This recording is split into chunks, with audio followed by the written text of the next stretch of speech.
Faltava pouco para as 8 horas da manhã, quando o conselheiro titular Yakov Petrovich Golyadkin acordou, depois de um longo sono, bocejou, espreguiçou-se e finalmente abriu por completo os olhos. Aliás, durante uns 2 minutos continuou deitado na cama, imóvel, sem ter ainda a certeza se estava mesmo acordado ou se continuava a dormir, se tudo aquilo que se passava à sua volta era mesmo real ou apenas a continuação dos seus sonhos desordenados.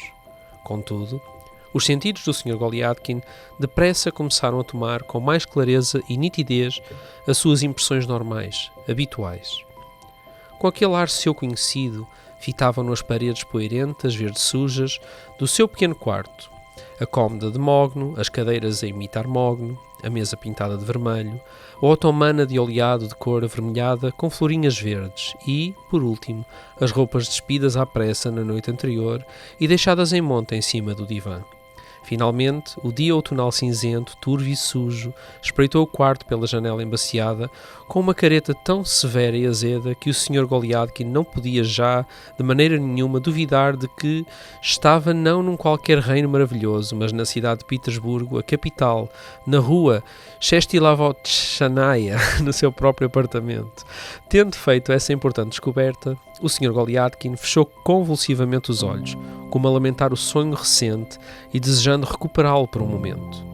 Mas passado um minuto, desceu da cama de um salto, tendo certamente chegado por fim à ideia em torno da qual giravam até agora os seus pensamentos difusos, fora da devida ordem.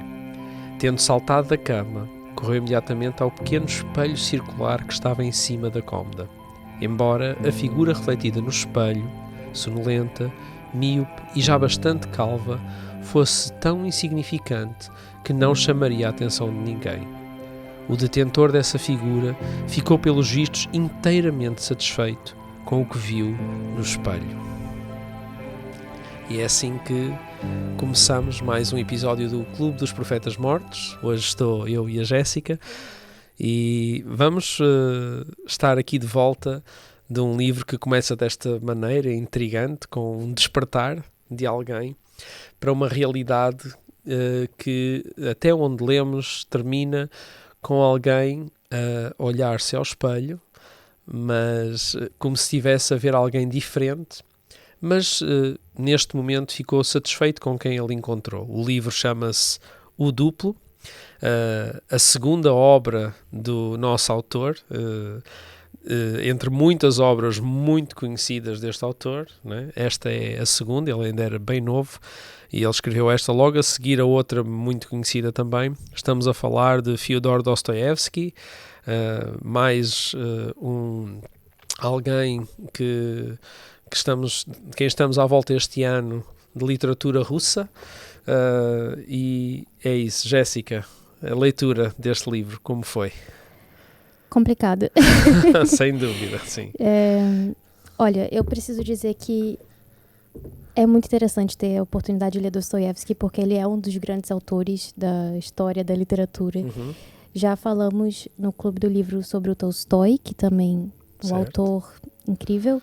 E agora lemos o Dostoiévski, acho que são os dois grandes nomes da literatura, e conseguimos dar a volta pelo mundo um pouquinho esse ano, mais ou menos, mas voltamos agora para a literatura russa, que é uma literatura muito rica, e é um tipo de literatura que eu travo uma certa batalha, como já conversamos antes, certo. Porque é aquele tipo de literatura... A literatura russa, para quem gosta muito de literatura, as pessoas falam tão bem, e eu sinto aquele sentimento de, nossa, eu preciso gostar, eu preciso amar, eu preciso...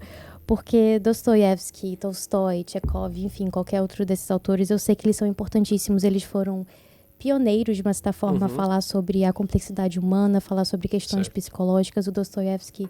E nesse livro nós vamos falar muito sobre isso, a gente vai falar como ele foi muito perspicaz em apresentar um personagem como Golyadkin. Pois, olha, é difícil ler literatura russa assim, só não saber o nome. E para piorar a situação, cada tradução tem uma diferença ou outra. Inclusive, preciso comentar por alto que só do Tiago ter lido a tradução dele, eu já percebi uma diferença da minha tradução. E já achei a sua tradução até um pouco melhor. E por que eu tô falando isso? Eu acho que ler literatura russa é perceber que, às vezes, as traduções passam por muitas camadas, né? Tem livros que são já traduzidos do russo, tem livros que são traduzidos do inglês, que foi traduzido do russo. E eu sempre me pergunto quanto eu perco da cultura russa por passar por essas diferentes traduções. Porque, como eu estava a falar antes, eu acho que, para mim, um impedimento assim, muito grande com a literatura russa é que eu sinto que é um abismo muito grande de cultura. Eu sinto que eu tenho uma dificuldade muito grande de adentrar na cultura russa, de entender a mentalidade deles. Então, eu acho que perceber bem do contexto, entender quem foi Dostoiévski, entender um pouco da cultura deles é um passo importante. Obviamente que não quer dizer que, se você pegar Noites Brancas, Os Irmãos Karamazov, qual é a pronúncia certa, pegar sem contexto e ler, pode ser que você adore. Espero que sim. Mas eu acho que, pelo menos para mim, é importante ter esse conhecimento prévio, porque eu sinto que eu consigo me distanciar muito dos personagens. Eu acho que há muitas coisas nas entrelinhas que eu não consigo perceber, que eu não consigo isso é verdade, porque pegar. Logo mais, é como tu dizes, nós podemos ler o livro enquanto um romance, podemos entender algumas coisas que até pode ter algum universalismo cultural, mas a verdade é que há uma diferença cultural que é acentuada, e mais ainda na altura em que este livro, ou outros livros, os livros escritos por Dostoiévski, na altura que foram escritos, a cultura ainda era mais acentuada, a diferença. Pronto. É claro que eu quero só fazer um disclaimer. Isso aqui é uma experiência pessoal. Não quer dizer que todos vão passar por isso.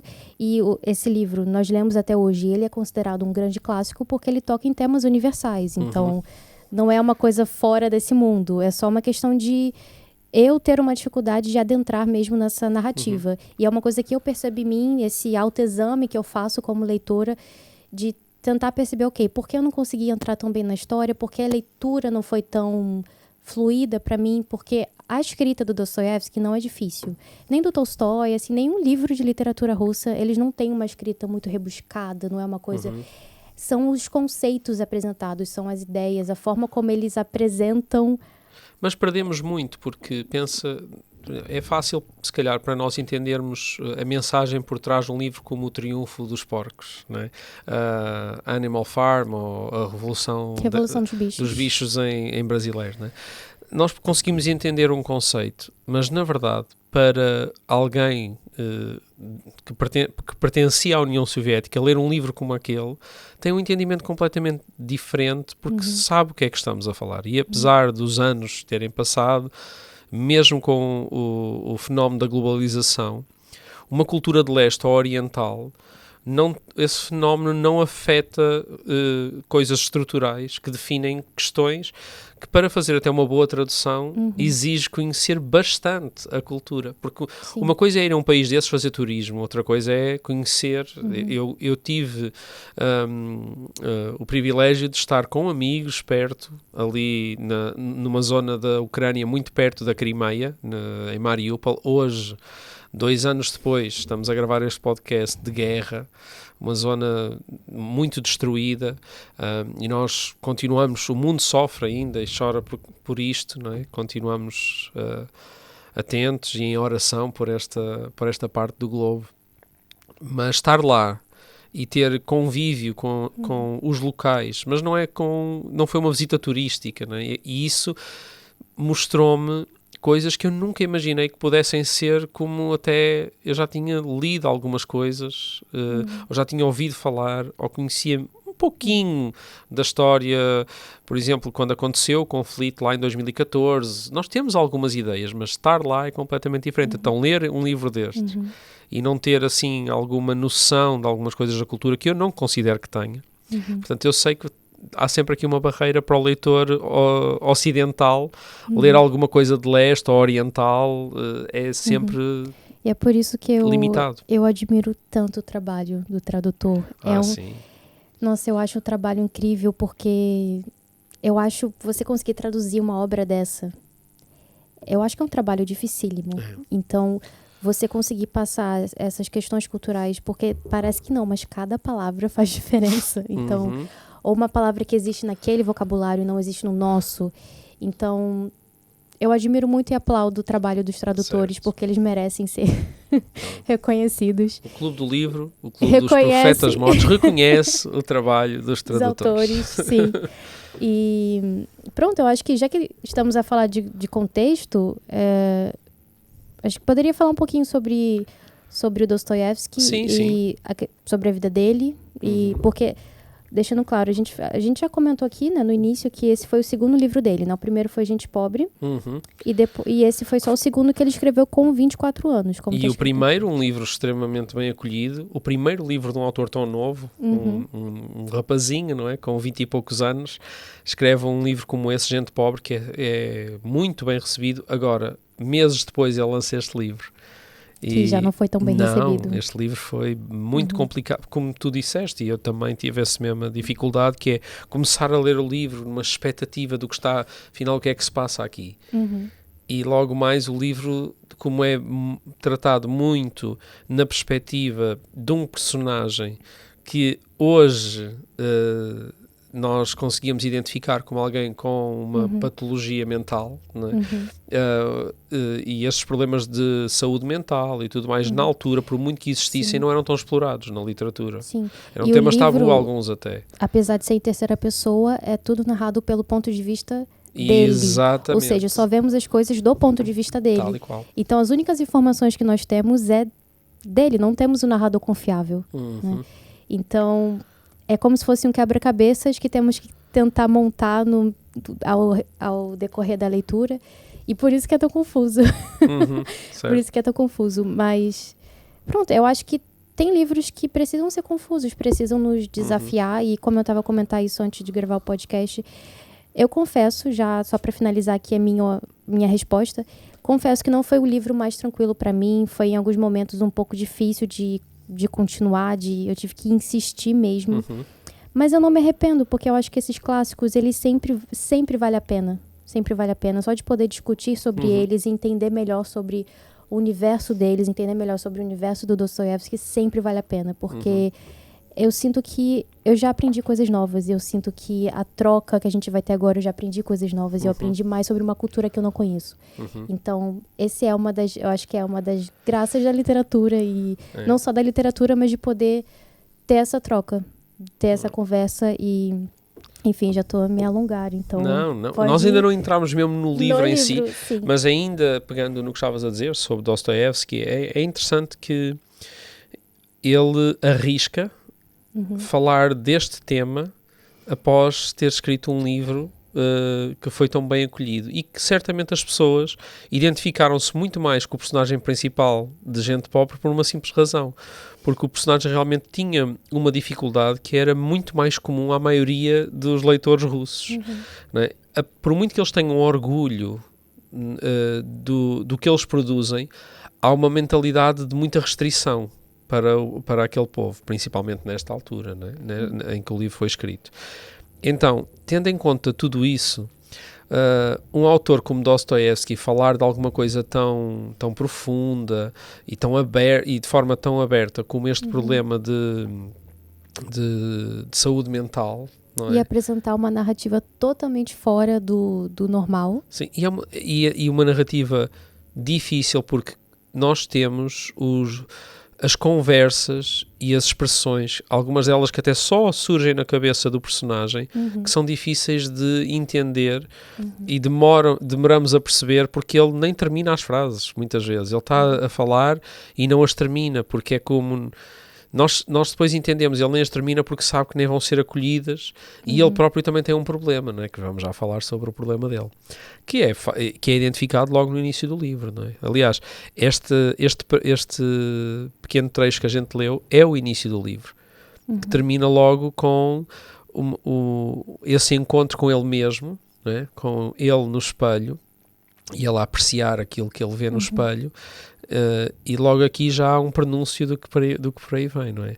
Porque o livro chama-se O Duplo, e pensando ainda no Dostoiévski, no nosso escritor, Pensando que, na altura, toda a gente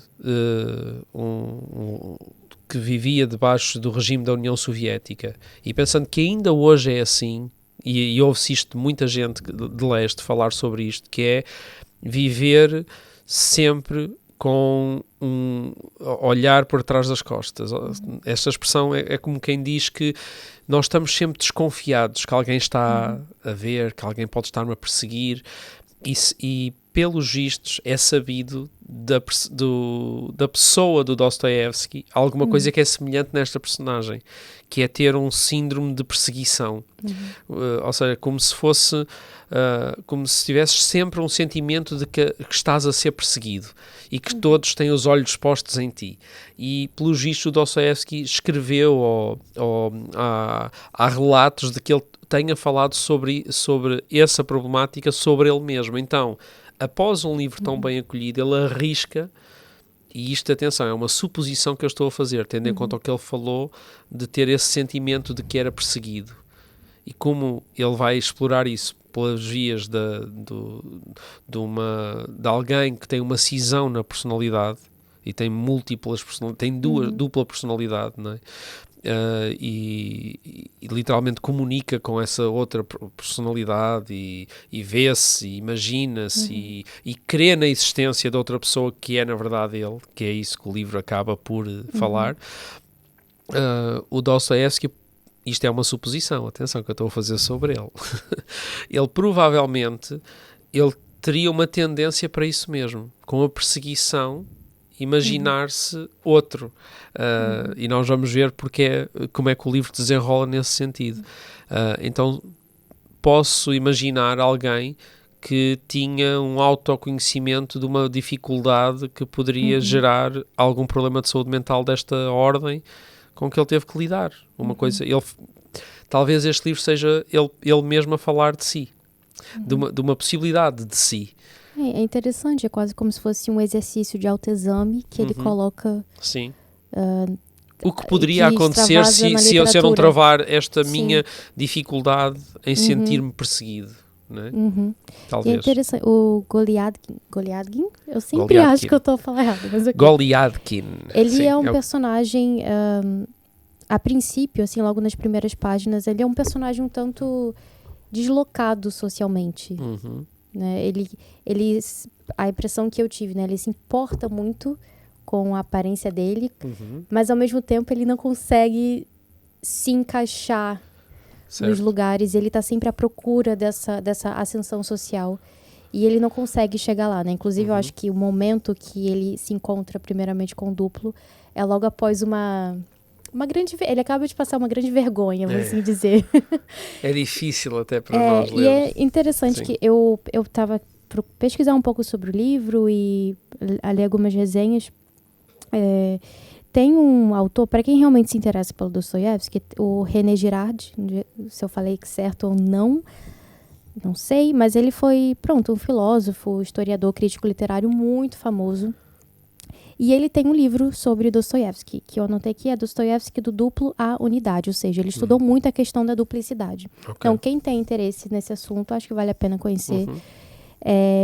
E é interessante que, em uma das citações, detalhe, não li o livro, ok? É só uma citação que outra pessoa fez e eu achei interessante, eu acho que pode agregar valor aqui, mas eu não cheguei a ler o livro do René Girard. Ele coloca assim: é sem dúvida o orgulho que deve produzir a alucinação de Goliadkin. O orgulho acredita ser um em seu pensamento solitário, mas quando fracassa, se divide em um ser desprezado e um observador que despreza. Torna-se outro para si mesmo. O fracasso constrange-o a tomar contra si mesmo o partido desse outro que lhe revela seu próprio nada. Eu achei essa citação perfeito, já não precisamos falar mais nada. E ele tem esse problema. Sim. Há aqui um problema muito grande. Porque o outro, desculpa interromper, era só para finalizar isso. O outro é tudo que ele quer ser e não consegue. Tal e qual. Então, o duplo, ou seja, o duplo que ele que para ele é o inimigo, é tudo que ele quer ser. Ele quer ser uma pessoa que sabe conversar bem, que consegue ter uma ascensão social, que tem charme, e ele não consegue ser essa pessoa. Então, Ele é o inimigo, por um lado, mas ele também tem muita admiração por essa personagem que ele cria. É as duas coisas. É uma Sim. relação de amor-ódio por um personagem que eu creio que, mais do que ele ter criado, porque o ambiente que é descrito no livro é um ambiente de uma aparência social muito elevada, ou seja, onde a aparência conta realmente muito. Daí o personagem, ele é um funcionário público, o Goliathkin, tem um cargo na função pública, não sei se conselheiro titular, o que é que isto significa? Mas é um cargo que, assim, não tem assim tanta importância como essa, mas pronto, ele é um funcionário público, mas pelos vistos ele também não é um pobretanas, não é? É alguém que tem alguma possibilidade, porque ele tinha algum dinheiro, não é? Dinheiro esse que ele até porque estamos a falar de aparência e de uma sociedade que exige essa aparência, não é? E nós temos alguns traços disso também, como é óbvio, a nossa sociedade vive muito de aparências, mas esta aparência era uma aparência de uma classe social elevada pela roupa, uma carruagem que ele aluga para ir para um primeiro momento onde há essa vergonha toda. Inclusive, eu queria só fazer uma citação super rápida, mas é que eu achei tão engraçada essa parte, eu queria só comentar. Que tem uma parte que o Goliathkin vai sair e ele meio que não faz nada, mas ele quer aparentar que vai fazer tudo. E aí, como está escrito aqui, pelo caminho passou por uma casa de câmbios e trocou todas as suas cédulas bancárias... todas as suas cédulas bancárias por notas pequenas. E embora tivesse perdido alguma coisa no câmbio, a sua carteira, em compensação, engordou muito. Ficou gorda. O que, pelos vistos, lhe deu grande prazer. Sentir que tem o peso de uma carteira... Isso já diz muito sobre o personagem. Eu achei essa parte tão engraçada. Não. O câmbio, perder dinheiro para poder aparentar que tem uma carteira recheada de dinheiro, exatamente. Sim, o facto de ele entrar nas lojas e sair das lojas e dizer, guardem-me que eu vou comprar e quero aquilo, e escolhe sofás, e escolhe roupa, e escolhe aquelas coisas todas.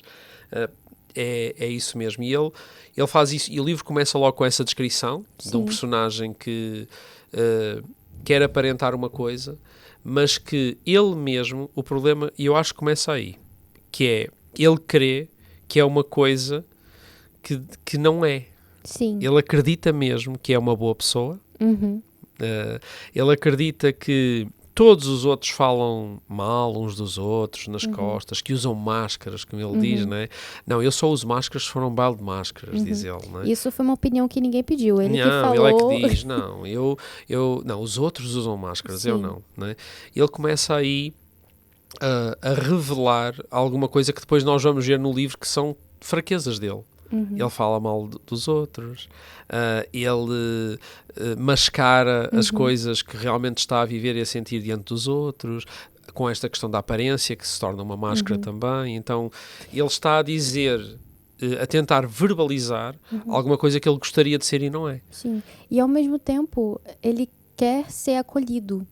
Ele sente essa necessidade, inclusive quando ele conversa pela primeira vez a segunda vez, quando ele vai ter aquela conversa com o duplo, né, o Goliathkin Jr. Eles têm uma conversa e ele fica tão feliz de encontrar uma pessoa que tem, vamos dizer, mentes afins, que pensa como ele, mas ao mesmo tempo, pronto, com o decorrer do livro, vira o inimigo dele. Mas ele tem essa necessidade de se sentir acolhido de alguma forma, mas ele não tem constância nenhuma, assim, ele é completamente... Pronto, isso são características vamos dizer, da loucura dele, né? Isso que já, desde o início do livro, inclusive nas primeiras páginas, o Dostoiévski, ele já coloca muitos detalhes, assim, muitas pistas, que para mim isso é uma característica de um bom autor, né? Então, nada é em vão na literatura. Um bom autor, até a ambientação tem detalhes, já diz muito, dita muito a narrativa, dita muito questões sobre o personagem. Então... Certo.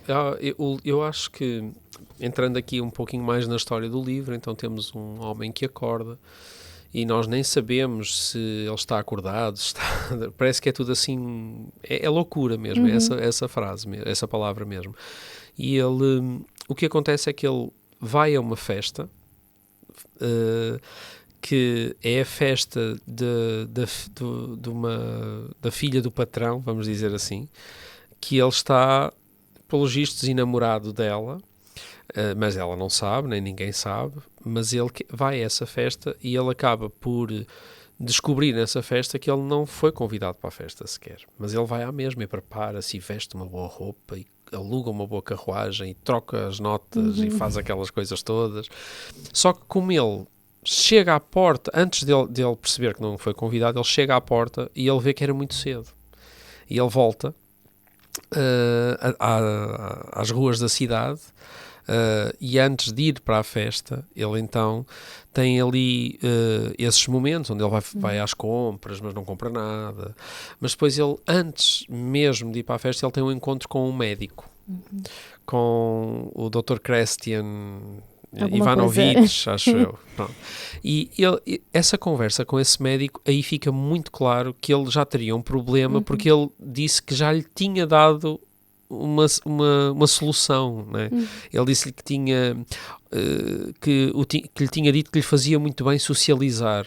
É porque provavelmente ele tinha um problema, porque todas as interações sociais que nós vamos ter deste personagem com qualquer outro personagem que o livro apareça são todas muito estranhas. E eu devo dizer que essa é uma das partes mais difíceis, porque até você perceber, ok, isso é de propósito, mas no início as interações são...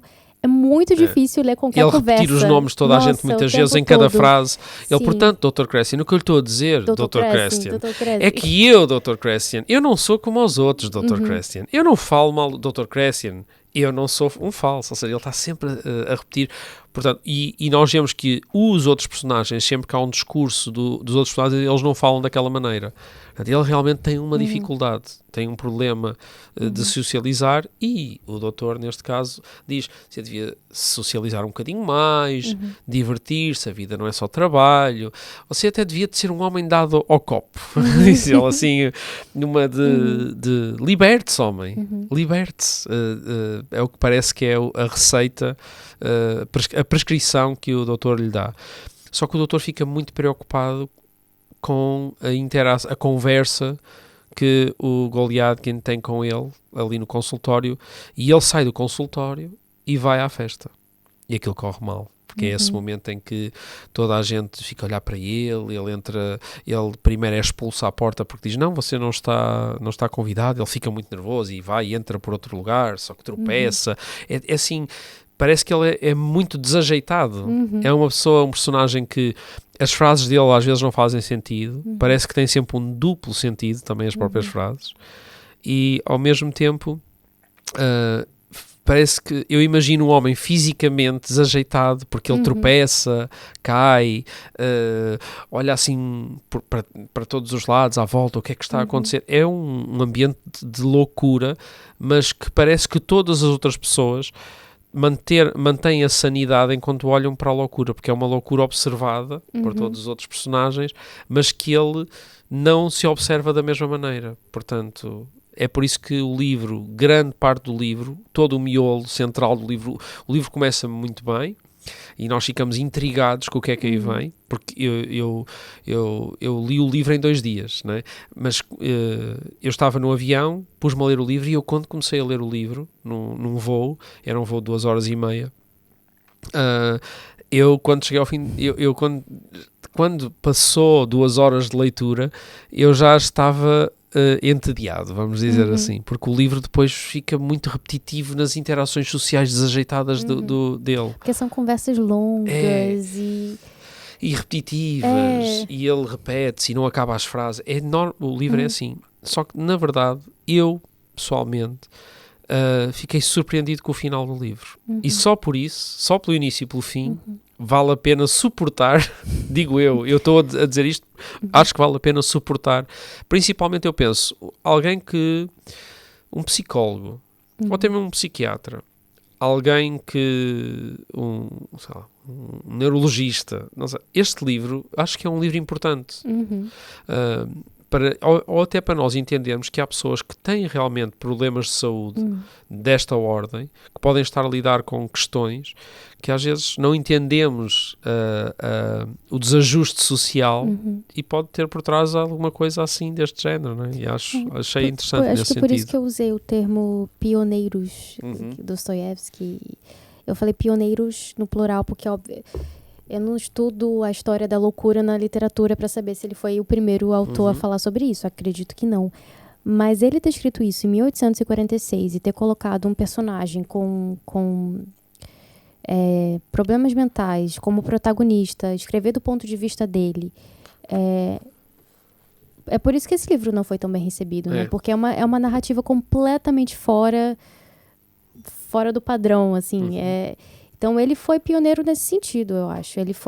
Eu tive dificuldade com esse livro, confesso, mas isso não inibe a minha capacidade de perceber as qualidades e atributos desse livro. E eu reconheço a genialidade do Dostoiévski nesse sentido. Certo. Então, quem sabe numa futura releitura eu vai entender melhor, porque eu não vou desistir. Não vou desistir da literatura russa.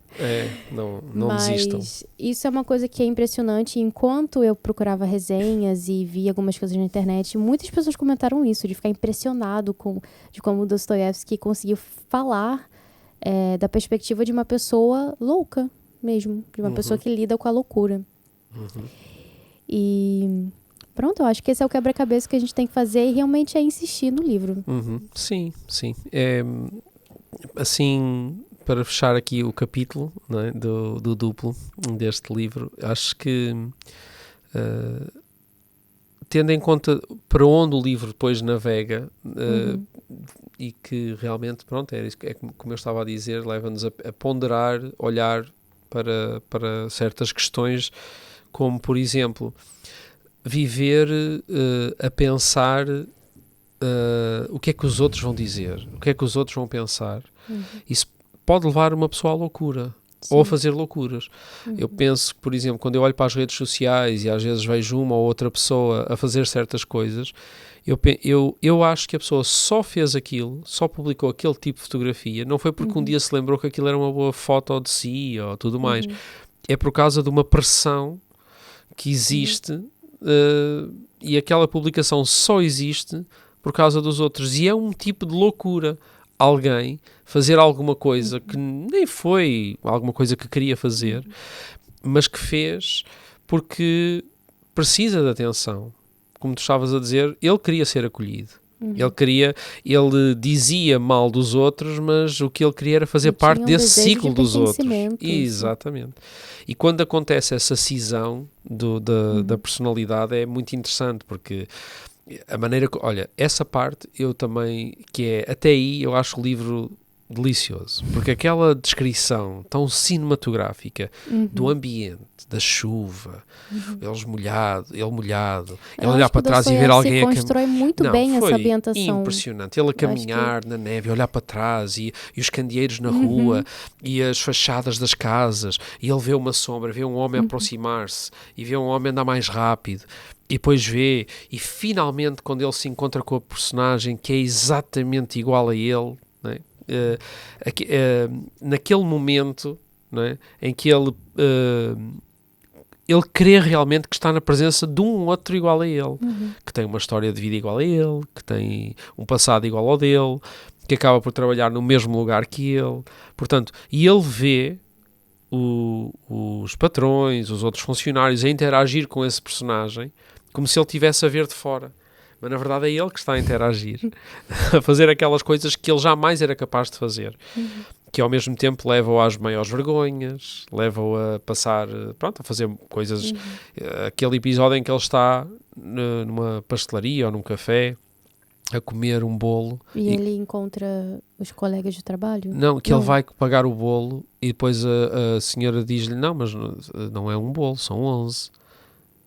É verdade. E ele olha para trás e vê ele mesmo a comer uma data de bolos. É verdade. Do género. Aquilo fica de tal forma louco que ele já nem sabe Ou então o que é que ele está a fazer. A cena da carta que ele acha que o Petrushka, que é o criado dele, sim. Que é uma interação também engraçada, assim. Eu queria poder ver um pouco do ponto de vista dele, porque eu imagino, no lugar dele, perceber, ok, o meu senhor, o meu patrão, enfim, tá ficar louco? Como é sim, que... sim.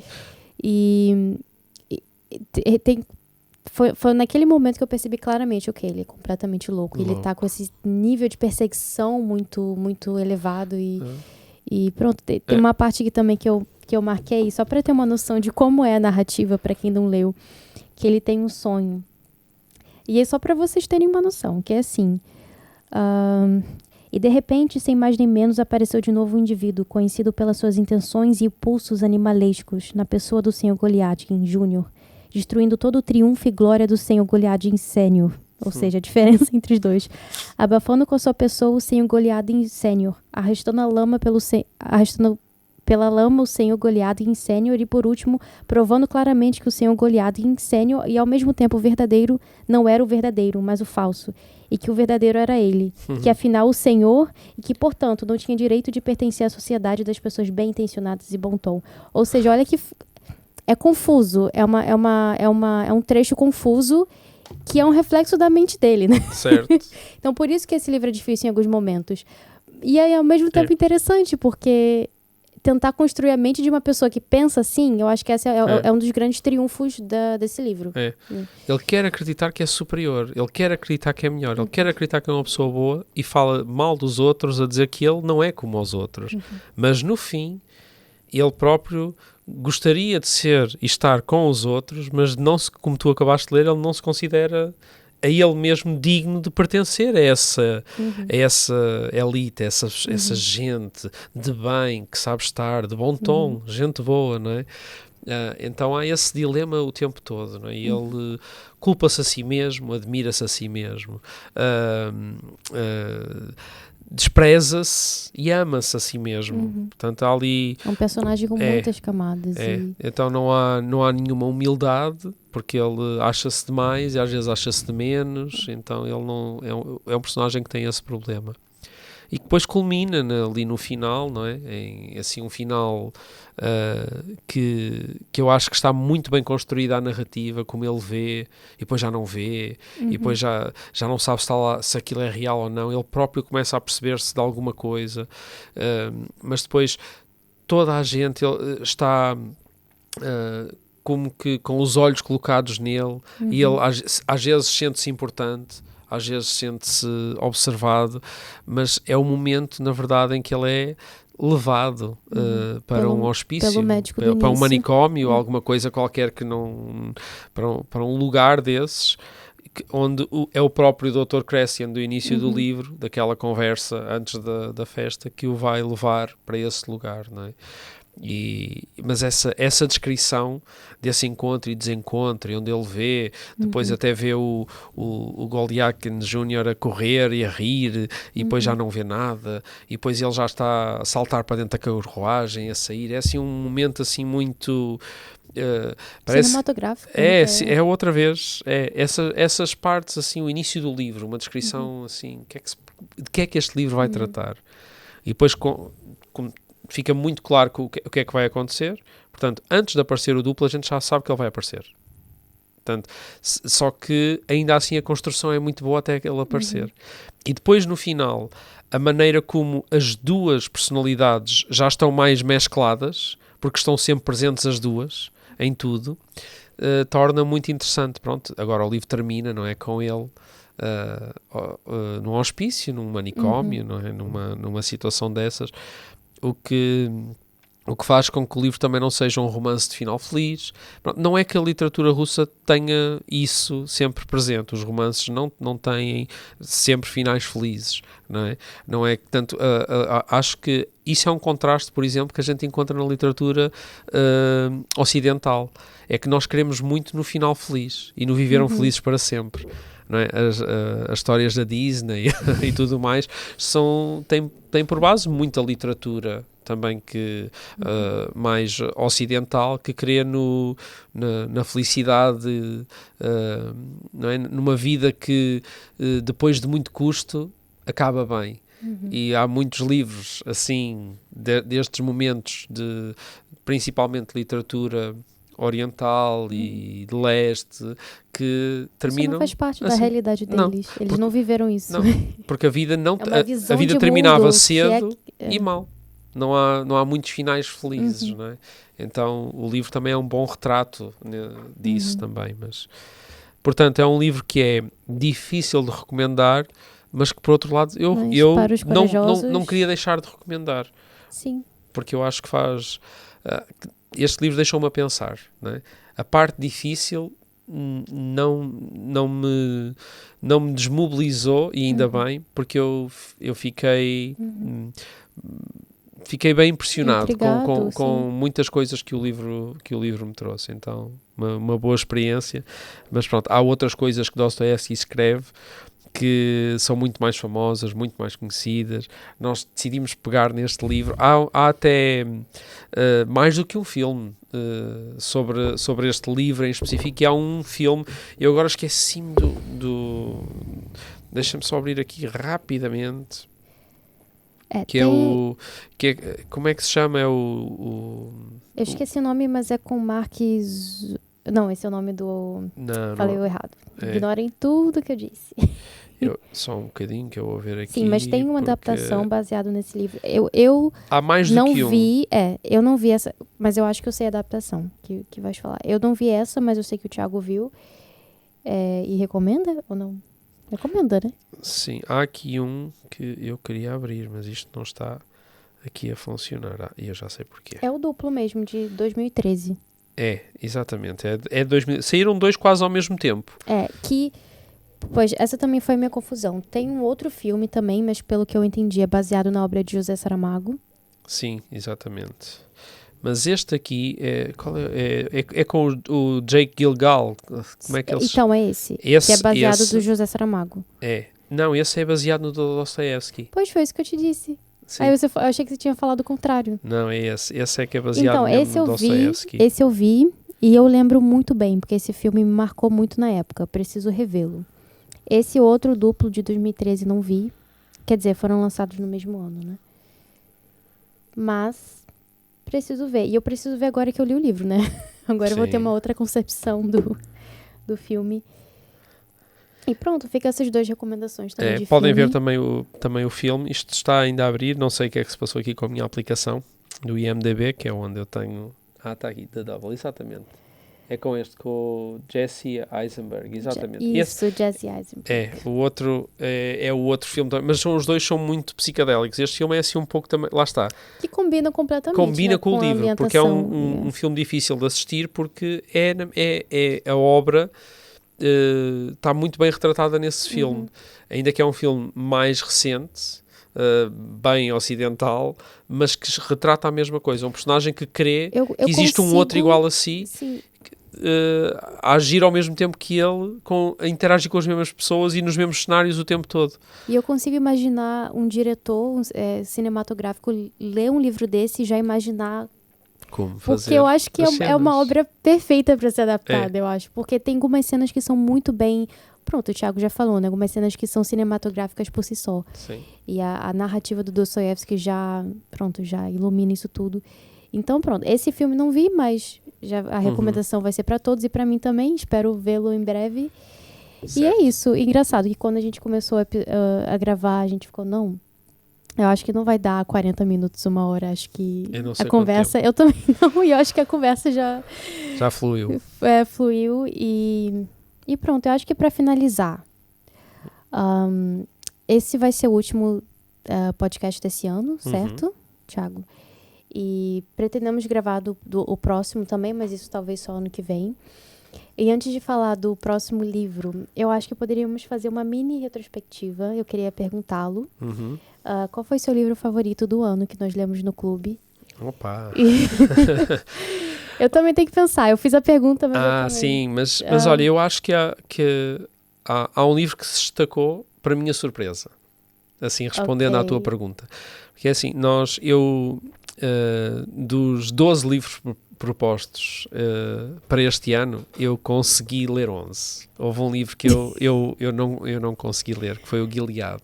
Sim. Mas eu quero ler, porque ouvi de outros leitores, de outras pessoas que estão no grupo, que realmente o livro vale a pena. Tu própria já me tentaste Eu, convencer. honestamente, eu acho que eu fui a única que li esse. Porque o mês que foi também, pronto, eu estava realmente com outras leituras também, como fomos falando, e nós falamos de outros livros e que estamos a ler além do livro do mês. Mas tive que fazer outras leituras, mas quis ser assim fiel ao nosso clube e fico muito feliz por isto, por nós termos conseguido Foi tão bom. durante um ano, porque começámos este ano, não é? Na verdade, nós janeiro. começámos o ano anterior, mas só em conversas, e houve Sim. um livro que realmente já estávamos a ler, pelo menos eu, tu e o Nico, já tínhamos começado estas conversas antes, mas ali quando disparamos em janeiro, não é? Com as leituras, eu fico muito feliz que depois de um ano também. nós tínhamos feito coisas bonitas juntos através da leitura, não é? Porque além do podcast, nós temos os nossos encontros. E nos encontros houve muita partilha, houve coisas outras perspectivas diferentes sobre os mesmos textos, e isso foi muito interessante.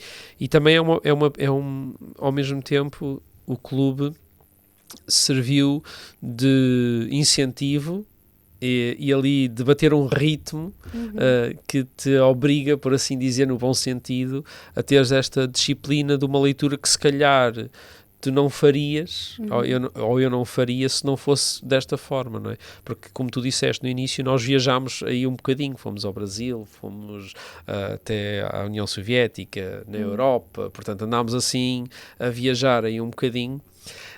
E isso foi muito bom, e eu já estou expectante. Nós já temos assim algumas propostas para o próximo ano, então já estou expectante. Aliás, ainda temos um livro para ler, que temos uma sugestão para dezembro, já vais falar desse livro daqui a pouco. Sim. Mas assim, eu fiquei surpreendido, eu fiquei mesmo surpreendido com a leitura do Frankenstein. Eu acho que para todo mundo. Sim, porque pensar no livro, no contexto em que o livro foi escrito, não é? Por uma jovem... acho que ela tinha 19 anos. Sim, por uma jovem menina no meio de leitores, de escritores experientes, não é? Só essa história já faz... Só a história dela já é um... A Mary Shelley ter ali... ser casada com um escritor experiente. E só essa história já me cativou muito. E o motivo para escrever uma história aterradora, assustadora, o desafio e tudo mais... E o facto dela ter, da história ter uma dimensão humana e também cinematográfica, porque vocês já devem ter percebido, quem nos ouve, pelo menos, que para mim isso também, ou seja, a arte da narrativa para mim é tão importante como o conteúdo. É tão importante. São as duas coisas que são importantes, não é? E constroem a beleza da leitura. Para mim, no meu imaginário, imaginar os sons, imaginar os cenários, as cores e tudo isso, portanto, os traços do personagem, por muito que se tenha um bom enredo, apresentá-lo também, a forma como se apresenta o bom enredo também é muito interessante, não é? Por isso é que esse livro, para mim, marcou-me muito. Fiquei impressionado com essa leitura. Claro, há outros. Eu gostei muito do Fahrenheit, gostei muito de muitos outros livros que foram lidos, mas esse livro impressionou-me. Não estava à espera. Eu acho que é porque as pessoas já têm muitas expectativas sobre o Frankenstein, porque, vamos dizer, a cultura pop roubou o Frankenstein de uma certa forma. Então, temos essa ideia do que é, e quando lemos o livro, a gente percebe que tem muitas camadas, é muito mais profundo do que aparecer. E também gostei muito. Eu não fui tão impactada porque fui eu que indiquei o livro, então já tinha lido e eu sabia. Então, teve muitos livros esse ano que eu reli, e o que é muito bom também, porque eu acho que fazer releituras é completamente necessário. Se eu tivesse que escolher, o primeiro que me veio à mente seria o Gilead. Porque, como eu falei, sai um pouco da minha zona de conforto por ser literatura contemporânea, eu sou mais de ler clássicos, então foi bom ter conhecido uma autora que está em alta, e está em alta mesmo, assim, ela é muito renomada no meio literário, e para mim isso é importante ver como uma autora fala sobre fé e religião, e e não é conhecida no meio cristão, porque é muito difícil ver um cristão ler a Marilyn Robinson. E ela ganhou o prêmio Pulitzer, que é um prêmio importantíssimo. Certo. Inclusive, um comentário aleatório, mas para quem gosta de cinema, o Scorsese vai adaptar um dos livros dela. Ok. Que é Home, que eu acho que aqui ficou Em Casa, algo assim. Que tem a ver com o universo do Gilead, porque é uma trilogia. O Scorsese, tá? Isso não é pouca coisa, não. Não é qualquer diretor. Então, inclusive o Scorsese, ele fala muito sobre fé, então ele tem para quem conhece, sabe que ele já quis ser padre, então... Mas, enfim, são curiosidades sobre cinema, porque eu gosto muito. Mas foi um livro que me tocou muito. É um livro que fala sobre um protagonista que é pastor. Isso na literatura, isso não é tão comum, assim. Ela dá luz a um personagem que... vamos dizer, um ofício que... Quem sou eu para falar, né? Tô falando em frente de um pastor, mas... Opa. Enfim... É um livro muito singelo, muito bonito. E eu tô agora a ler Lila, que não é nem continuação, faz parte do universo. Lila é o livro sobre a esposa do pastor. Então, todas as coisas estão se conectando. E é muito singelo. E também foi um livro difícil para mim. Porque a gente não fizemos um podcast sobre Gilead, né? Como vocês perceberam. Então, pronto, eu tô falando só um pouquinho do livro. Vou me esforçar para não falar muito. Mas também é um livro difícil, porque ela não dá... são fragmentos da vida dele, então você fica também um pouco perdido. Mas vale a pena insistir, porque a forma como ela fala sobre graça, sobre relacionamentos, interações humanas, sobre as dúvidas, questões de fé. E ela fala de uma forma tão bonita, tão respeitosa, tão poética, que me deixou muito encantada. Fiquei encantada. E eu falei, ok, preciso conhecer mais dessa autora. E eu tô nessa jornada, já tô a ler outros livros dela. Quero ler o outro antes que seja adaptado. E eu acho que foi o que mais se destacou, como eu disse antes, porque foi o primeiro, foi um dos livros que eu li que eu não conhecia nada. Foi um terreno novo para mim. E pronto, acho que essa é uma das graças do Clube do Livro. Sim, sem dúvida. Sim, nós lemos outros livros também muito conhecidos, não é? Que logo mais, nós começámos na altura que também esse não lançámos logo um podcast, foi o nosso primeiro encontro, que foi o Triunfo dos Porcos, que é um clássico. Esse livro é perfeito, eu acho esse livro incrível. A questão quando lemos o Cartas de um Diabo a Seu Aprendiz, eu já tinha lido também em inglês, em português, e agora li outra vez, e é um livro que acho que não vamos gastar esse livro. Nunca vamos gastar esse livro. Então, sim, muitos pontos altos, muita coisa boa. E é isso. Sim. Próximo livro é um livro chamado Flores para Algernon, de Daniel Keyes, acredito que esteja certo. Sim. Também é um clássico dos anos 60, literatura americana, e é um livro muito interessante, acho que vai surpreender também muitas pessoas, porque eu acho que é naqueles livros que você vai à espera de uma coisa e encontra outra. E o nosso encontro, que se eu me recordo bem, é dia 20 Dia 20 de dezembro. Sim, uma sexta-feira. Vai ser numa sexta. Pronto. Aqui na casa. Para finalizar o encontro de Flores para Algernon, na Casa da Cidade, sexta-feira, dia 20 de dezembro, às 8h30. Exatamente. Então, temos mais um episódio do Clube dos Profetas Mortos. E talvez o último do ano. Em breve, o último podcast do ano. E em janeiro, lá estaremos para gravar, para nos encontrarmos e com mais sugestões de leitura. Temos um novo ano a chegar pela frente. É isso. Então é isso. Tchau e até tchau. a próxima. Tchau.